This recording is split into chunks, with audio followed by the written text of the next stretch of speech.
The mansion grounds has been one of the first things to be fixed up, aside from the bedroom. Although it's still a work in progress, it had a promising start, and I can already see the flower patches. Luke's favorite daffodils stand out easily, having been transplanted from the pots that used to litter the rooftop of our penthouse. Why, if the moving crew thought that Luke was being hard on them, they clearly didn't see the landscaper on his way out. The man looked like he was ready to faint, and Luke seemed ready to kill him by the end of their discussion. Oh, it's Zach. It is in the gardens that I see him standing near the flowers, quiet in admiration. He's hard to miss, the hulk of a man that clearly did not belong, and the big backpack and suitcase he has with him makes him look much larger. It is a peculiar sight, seeing someone who looks like he does, handling little delicate things with such care. He looks up from the gardens and does a double take before a friendly face replaces his serene expression. Miss Wright, yeah? Hi, Zachary Steele here from Luxury Living, ma'am. Hope you weren't waiting too long. But it looks like you're still moving in, huh? Thought for a second there my calendar was wrong and I came here too early. The one and only. Welcome, welcome to Maison de Right. Oh. Maison de Right. And yes, we've been in the process of moving in as we were delayed, but it won't be a problem. They're just adding a few things here and there, and you should still be able to do your work. Where's the rest of your crew then, Mr. Steele? Zach is fine, please. Mr. Steele makes me feel like I'm a mascot for a cleaning product. Anyway, I'll be your one-man crew for today. Don't worry, been doing this gig for a while now. You must be quite the veteran to handle this on your own.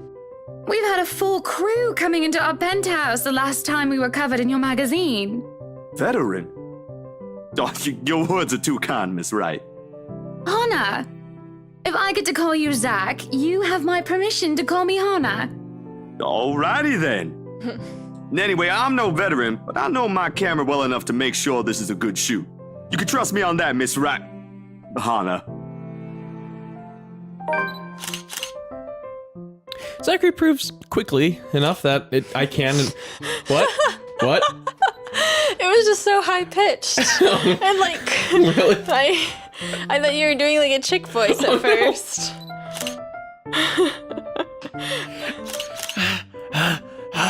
Breathe.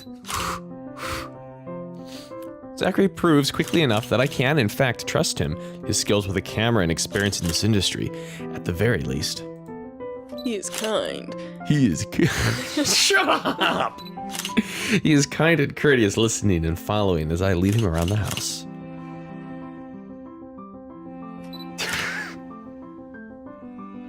Yeah. You... You gonna shake your fist? Hold on, I gotta put my... I have to show off how long my digits are in this fist. So awkward.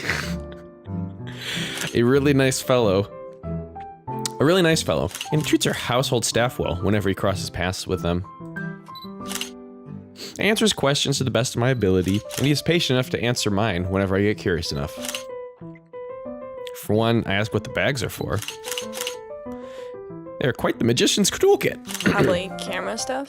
From inside, he had procured several items to embellish the interior with. Bowls of fruits, lemons, trays, and pepper mills, stacks of cookbooks, cutting boards, and glass canisters filled with colorful nuts and grains are brought in for the kitchen setting. For the bathroom, there are white towels, seashells, and decorative soaps. There are other things as well, too numerous to count, all in that large backpack and suitcase. Tricks of the trade. Softens up a room, makes a place feel more homey, and fills it up with texture. But you guys probably have better stuff I can use for this. No lights. Don't tell me all of these are just props. Well, I've got my tripod here. For things like these, natural light is best. I'll just have to set the shutter speed to a real slow setting, and as long as nobody steps into the shot, it'll look great. Oh, it better. We go through the rooms one at a time, although we first tackle the ones that the movers have no business in anymore. Wow. That's a room. The ballroom needs a little preparation with its grand design. Although there is some trouble at first with the wide open space and the pictures being backlit.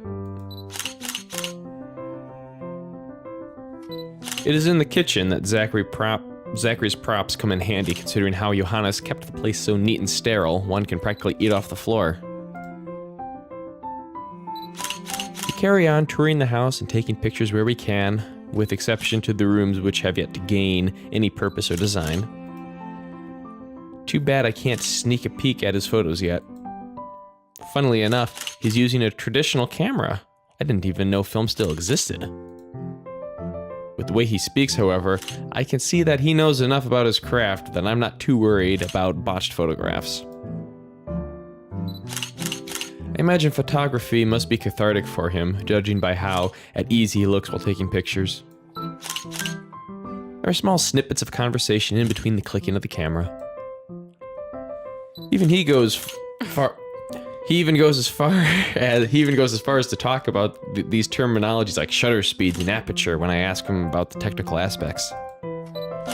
I can't quite see the picture as it's being made, much like when I see artists paint on their canvas.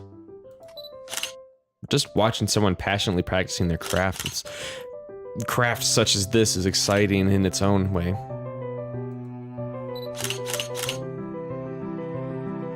Going through the many rooms has been quite the exercise for both of us. Despite that, it has been so nice I find myself putting on my best smile. But it is as we're taking pictures in the foyer that everything comes to a standstill for a moment. Just a moment. And I have not been paying attention, I wouldn't have even noticed. It is merely a split second when Zachary's rhythm is put to a halt. His finger doesn't move to release the shutter. Yet he also doesn't pull the camera away from his face. Gaze still firmly fixed through the viewfinder. His hands shake, and there's a light sheen of sweat on his forehead. Zachary? No response. Zach? Is something the matter? Lowering his camera, he blinks and stares at something behind me before shaking his head. Turning around, though, I see nothing that could have gotten his attention. Oh, no, there's nothing wrong. I just remembered something, that's all. Let's get back to the pictures. I wonder if he got a photo of More it. to the left, yeah? I struggled to respond this time. There's a sudden weight on my back and an indescribable tightness around my throat. Everything stops. And everything starts again as I manage to choke out. If you're sure. I don't know what just happened. It was probably just a dizzy spell. I'm fine. And he said he's fine. We continue at the same pace as before, although there's an unspoken agreement that we will not talk about what happened. So, is this a full-time job for you then? Nah, I just freelance mostly, for magazines, newspapers, and events. So you can't really call it a full-time job. It's fun and it puts food on the table, but it's not what I really want to do. At least, not all the time. What is it that you want to do then? Maybe I've been out of line sticking my nose in other people's business, but I can't help but ask. I regret doing so as I see his shoulders slump, and the easygoing air he has fades away. He looks torn over whether he wants to talk about it or not. Films, documentaries mostly. Oh no. But cinematography is a lot more difficult than photography, right? I was working on this thing, actually. What thing? Well, it wasn't really a big thing. People didn't like Blue Fonzie very much. People don't like a film about colors.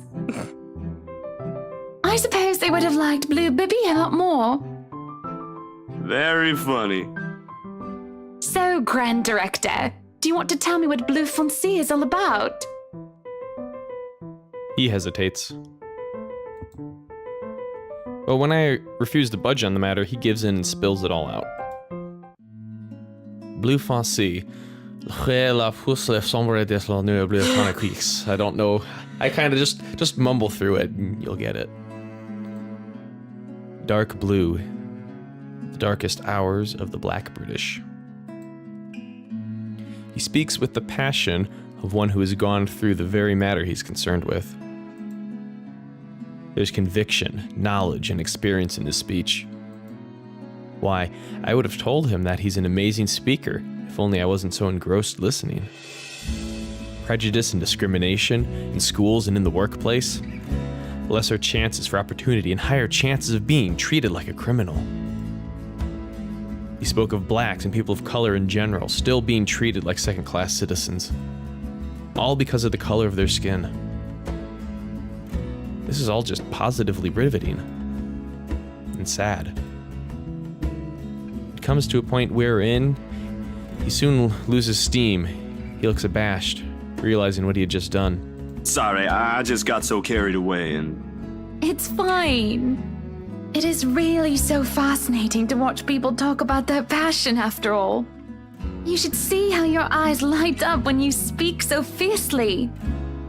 You do have very beautiful eyes.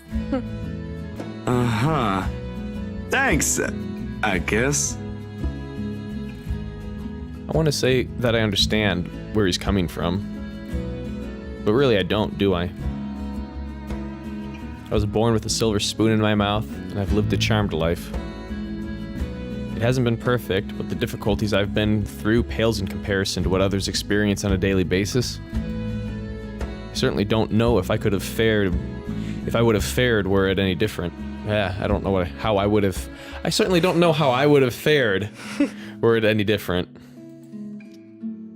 But I still have met Luke, and would we have still loved me if I was any lesser? What was your home like? These things you talk about, it sounds like you've... Well, I don't mean to pry, I mean. Live with my older sister and my grandparents. We had a shop selling all sorts of things below our flat. And well, I was one of the few non-white, non-British students in class. I didn't get pushed around or anything straight up. Even then, I was one of the biggest kids around. But a pencil and notebook would go missing, you know? Oh, that I knew. Children can be so cruel at times. Of course, it may be a slightly different story when you have personal guards and the stolen item is not a pencil, but an expensive heirloom. So what about you? How you liking your new house? It's pretty impressive. It's nice, I suppose. You suppose? Not big enough? What? No, oh, don't be a bully. It's just that... I understand if you don't want to talk about it. I was a little girl all dolled up and treated like fragile porcelain with nursemaids waiting. Nursemaids waiting to the head foot. All the material possessions anyone could ever want, I could ask for on a whim, and it would be handed to me just like that. But I barely saw my parents, just goodbye kisses in the morning before they went off to who knows where and they were needed next. I saw them more often on the telly or in the papers than I ever did in person. I remember my old house. It was a lot like this one. Big walls and big halls, but nobody in it. Not really. It makes you think how alone you are. A pensive mood overcomes us. And there's a moment where neither of us are sure of how to go on from there. Things have gotten a bit too personal, yet it isn't wholly uncomfortable, like as if we've been friends before. Well, that's normal, ain't it? You just moved here. You'll make home out of it yet. He certainly makes it easy to believe that. My childhood house is indeed a lot like this one. Just as large and extravagant, and just as empty. I hope he's right. So, Monsieur le Photographe, you've covered the one and only Ermengarde Mansion. What's next on the agenda? The interview? Boring. It's an interior design and housing magazine. and they want to know what Miss Wright has to say about her interior design and house. Honor Wright thinks she bought a magnificent house that she can certainly brag about. Blah, blah. Boring. You know what they should print more of? I watched an interesting documentary the other day. Blue Foncé, The Darkest Hours of the Black British. I recommend you watch it. Those are the things that people should know about. What do they care if I use a purple or green bowl of fruit in my kitchen? People, right? Oui. People are shite. What do you think? Do I look good with this angle? I strike a pose while he's being busy, looking taken aback for a moment, probably not expecting me to just go and say such a crass word. But he recovers quickly, and after snapping a few shots, he grins. Yeah, vous êtes belle. You want copies of these ones? Yes, please. So, the big boy knows French.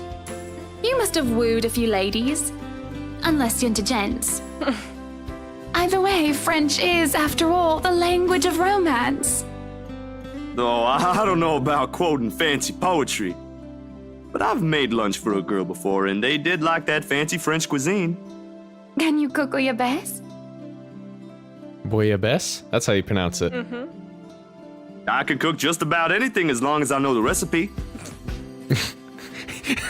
That's the answer I would give. C'est magnifique. It has been too long since I've had a nice, proper chat with a good friend. No, Lee is certainly not a good friend. And although we've just met Zachary, is the sort who can probably befriend anyone. He's just a comfortable person to be around. A bit too comfortable. She likes him. As he spoke French at her. The photo shoot went by a breeze. And somewhere along the way, as we talk and laugh, I find myself getting a bit too close without realizing. He'll give me this strange look until I back off, and he'll go back to asking questions after I've agreed to do his little interview. And it's just odd. Well, no. Me being friendly isn't that odd. That's how I am. Zachary is the one that's being odd. Why, anyone else would absolutely welcome the extra attention I give them. He, on the other hand, looks almost flustered about it. He should really be used to different personalities by now, having to deal with various people when he works. And if not, he needs to start. Perhaps nobody has shown him attention of this kind, but he's a big boy, he should be able to handle me. All it is a friendly touch here, a pretty smile there, a gentle swing of the hips as I move around.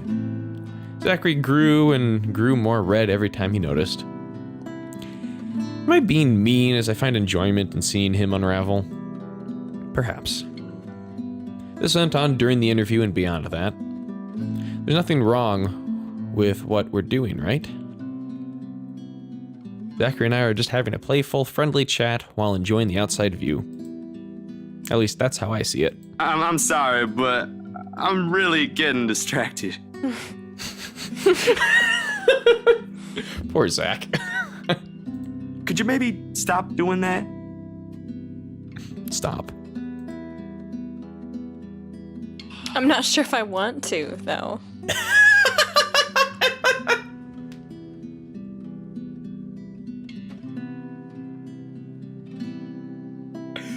Oh, I just realized you were reading that. I thought that's what you were thinking.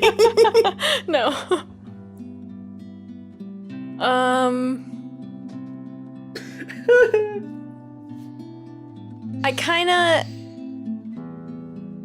I have no idea.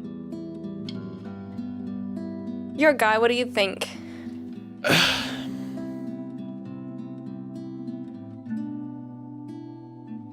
Well,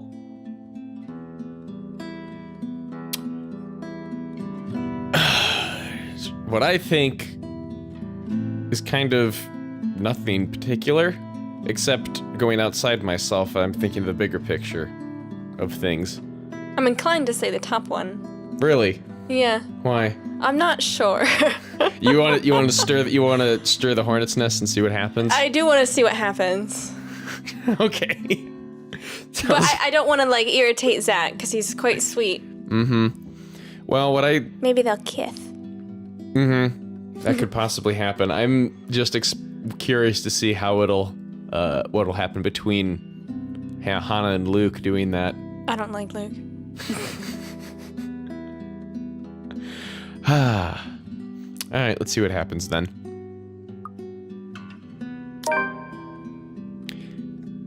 You go. Can we look at what happened in the relationship? No, not till the scene's done. This is who I am, and I'm not going to tone myself down for somebody else. All right. I have no obligation to do so. At any rate, he is rather cute, and it is a bit fun seeing him squirm. What's the worst that can happen? I doubt it will be anything bad, considering how much of a gentleman he is. Oh, stop doing what, Zach, sweetie? Touching my arm and looking at me like that. I pause, giving him a baffled look. This is certainly the first time a man has ever complained about me being too friendly. I'm not doing anything wrong. You whore. Come on now, don't be like that. It's just a bit of fun. A bit of harmless fun. Wow, Hana. I'm sorry. It's just really uncomfortable and I don't think either of us want Mr. Right to see us and think there's any funny business. I'm sorry. Look, can we we're finished with the interview already, aren't we? Maybe it's about time I go. Oh. Oh, you must be joking. No, I'm not. You're certainly the odd one. Don't be such a killjoy. A little bit of flirting never hurt anyone. Other men would simply be delighted by my interest in them. Besides, you really are such a cutie. Well, I'm not them, Hannah. Hannah. So, yeah, I'm probably odd. I don't understand you. Let me put it this way. You're a pretty lady, so this must have happened to you at least once or twice. How would you feel if someone was making you uncomfortable? Only for them to refuse when you ask them to stop and they make you out to be the one that's wrong? This isn't the same as that. Oh, gee. As I try to argue his point, he starts to pack the rest of his bags. This is preposterous. My main argument is, what sort of man complains about a beautiful woman being friendly with them? It seems logical in my head, but the moment I try to say it, it starts to fall apart. It's because it's not logical. Yes, it is. Unwanted advances don't make me feel macho or anything like that. I'm not here to argue morals or ethics, Miss Wright. I think I have more than enough for the interview, if that's fine with you. I may be starting to overstay my welcome. I feel deflated. And things were going so smoothly, too. I ended up pushing too hard just when I might have found myself a good friend. I'm not sure if I feel awful because I'm not getting what I want, or because I was just compared to the pigs I so despise. You're not even going to let me apologize. You're not a bad person, Hana. Just... Because I really am sorry. people won't always be how you want them to be. And apology accepted, but I really do need to go. A friend of mine is expecting me and it's getting late. Will you visit again? I will be asking for copies of those photographs. Yeah, sure. I'll make you a copy. That will be much appreciated. I'll ask Johans to see you out. I feel sick to my stomach as I watch Zachary leave. It is silly to be upset over a falling out with a man who was, only a few hours ago, a complete stranger to me. That doesn't excuse my boorish behavior at all, and it doesn't make the ill feeling any better. Idling about, I stare off into space, unsure of how I feel. And I stay a good while, just staring there, standing there, until the sun sets in the horizon. Disheartened, I proceed back into the mansion for supper.